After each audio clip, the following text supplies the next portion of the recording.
प्यारे बच्चों नमस्कार।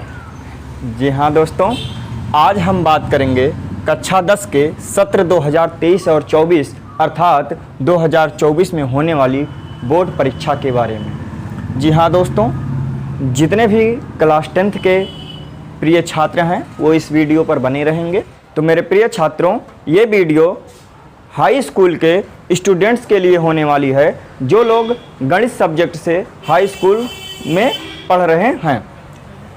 2024 में होने वाली बोर्ड परीक्षा में गणित जो सब्जेक्ट है इसके इकाई दो में 4 चैप्टर को हमको पढ़ना है, जिसमें बहुपद, 2 चर वाले रैखिक समीकरण, द्विघात समीकरण और समांतर श्रेणी नामक 4 पाठ हैं। इन चारों पाठों से 18 अंक आपके परीक्षा बोर्ड एग्जाम पेपर में आने वाला है। आज हम अपने इस वीडियो में हम बहुपद वाले चैप्टर के बारे में करेंगे। जी हाँ दोस्तों, बहुपद की अंग्रेजी होती है पॉलिनोमियल्स। ये पॉलिनोमियल्स शब्द जो है वो ग्रीक शब्द से मिलकर बना हुआ है। 2 ग्रीक शब्दों से मिलकर बना हुआ है, एक पॉली अलग है और नोमियल अलग है। पॉली का अर्थ होता है कई, नोमियल का अर्थ होता है पद। इस प्रकार बहुपद का अर्थ हो जाता है कि हम कह सकते हैं कि बहुपद चर राशियों और अचर राशियों और घातांकों की एक संयुक्त अभिव्यक्ति होती है जिसमें गणितीय चिन्ह भी शामिल होते हैं। अभी हमने कहा कि चर और अचर राशियाँ, तो चर राशियाँ क्या होती हैं और अचर राशियाँ क्या होती हैं। चर राशियाँ वह राशियाँ होती हैं जिनका वैल्यू या जिनका मान हमेशा समयानुसार बदलता रहता है ना। कहने का मतलब जैसे अंग्रेजी अल्फ़ाबेट के XYZ हैं, इनका मान प्रत्येक जगह अलग अलग माना जाता है, इसलिए इनको चर राशियों के अंतर्गत शामिल किया जाता है। इसी क्रम में हम जानेंगे अचर राशियाँ क्या होती हैं। तो अचर राशियाँ वह राशियाँ होती हैं जिनका मान कभी बदलता नहीं है, वह अचर राशियाँ होती हैं जिसे हम गिनती कह सकते हैं। गिनती का मतलब जैसे 5 हो गया, 7 हो गया, 9 हो गया, ये सब क्या हैं, 1 हो गया, ये सब क्या हैं, अचर राशियाँ हैं। आप किसी भी बंदे से पूछोगे ये क्या लिखा है तो वो वही जवाब देगा कि 5 लिखा है। चाहे आप गुरु जी से पूछिए, चाहे आप सर जी से पूछिए, चाहे अपने बड़े भाई से पूछिए, चाहे छोटे भाई से पूछिए, आप जिस किसी से भी पूछेंगे इसकी वैल्यू क्या बताएगा, 5 ही बताएगा, है ना।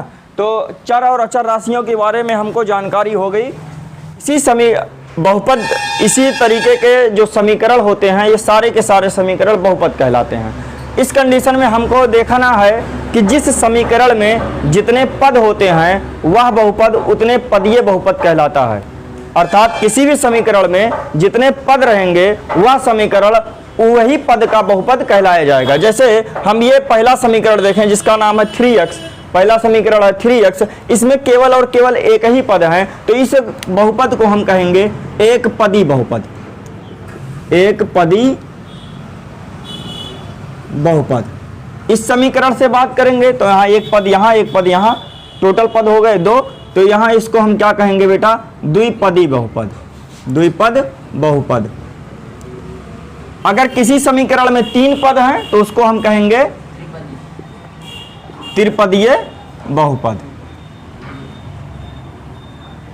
अगर किसी समीकरण में 4 पद हैं तो चतुर्थ पदीय बहुपद, किसी समीकरण में 5 पद हैं तो पंचपदीय बहुपद कहा जाएगा। कि किसी भी बहुपद की हाईएस्ट घात जो होती है उससे हम बहुपद का पहचान करते हैं कि बहुपद कैसा है, रैखिक बहुपद है या द्विघात बहुपद है या त्रिघात बहुपद है। जैसे हम यहाँ देखेंगे कि 3x में x की पावर है 1, इसलिए 3x जो हो जाएगा वो हो जाएगा लीनियर इक्वेशन, जिसको कहा जाएगा रैखिक समीकरण। रैखिक समीकरण या रैखिक बहुपद कह सकते हैं। यानी कि जिस समीकरण का या जिस बहुपद का हाईएस्ट घात 1 होता है वह समीकरण रैखिक समीकरण कहलाता है। जिस समीकरण की घात 2 होती है वह समीकरण द्विघात बहुपद कहलाता है। इसी तरीके से जिस समीकरण की घात 3 रहेगी वह समीकरण त्रिघातीय बहुपद कहलाएगा। जिस समीकरण की घात 4 रहेगी वह चतुर्थ घातीय बहुपद कहलाएगा। चतुर्थ घातीय बहुपद कहलाएगा। जैसे यहाँ इस बहुपद का जो हाईएस्ट घात है, सबसे ऊंची घात है, वो क्या है? 4 है। किसी भी समीकरण की जो सबसे ऊंची घात होती है वो बहुपद की घात कहलाती है, और बहुपद के घात से ही हम इस समीकरण को डिफाइन कर सकते हैं कि ये किस घातीय बहुपद के अंतर्गत माना जाएगा। जैसे इस समीकरण की हाईएस्ट घात क्या है? 4, तो इस समीकरण को हम रिप्रेजेंट करेंगे कि चतुर्थ घातीय बहुपद है। जिस समीकरण की हाईएस्ट घात यानी कि सबसे ऊंची घात क्या रहेगी? 1, उसको हम कहेंगे रैखिक समीकरण। जिस समीकरण की घात रहेगी 2, उसको हम कहेंगे कि यह कैसा है? द्विघातीय बहुपद है। इसी क्रम में हम जानते हैं कि द्विघात बहुपद का सामान्य रूप या द्विघात बहुपद का प्राचलिक रूप या द्विघात बहुपद का व्यापक रूप क्या होता है। तो द्विघात बहुपद का व्यापक रूप ax square plus bx plus c बराबर 0 होता है। यानी कि कोई भी इक्वेशन या कोई भी बहुपद अगर ax square plus bx plus c के फॉर्मेट का लिखा गया है तो यह बहुपद द्विघात बहुपद के रूप में माना जाएगा, जहां a नॉट इक्वल टू 0, अर्थात a का मान कभी भी 0 नहीं होगा, क्योंकि अगर a का मान 0 हो जाएगा तो ये पूरा टर्म हो जाएगा 0, जिससे द्विघात वाला टर्म क्या हो जाएगा? समाप्त हो जाएगा। इसलिए a कभी भी 0 हो नहीं सकता है। a, b और c ये तीनों वास्तविक संख्याएं हैं, अर्थात a, b, c वास्तविक संख्या होने का मतलब रियल नंबर में बिलोंग्स करेंगे। कोई अगर द्विघात बहुपद है तो उसके केवल और केवल 2 ही शून्यक होंगे। किसी भी द्विघात बहुपद के कितने शून्यक होंगे? 2 शून्यक होंगे। अगर वो लीनियर इक्वेशन है यानी कि रैखिक बहुपद है तो उसके कितने शून्यक निकलेंगे? 1 शून्यक निकलेंगे। अगर वो त्रिघात बहुपद है तो उसके कितने शून्यक बनेंगे? 3 शून्यक बनेंगे।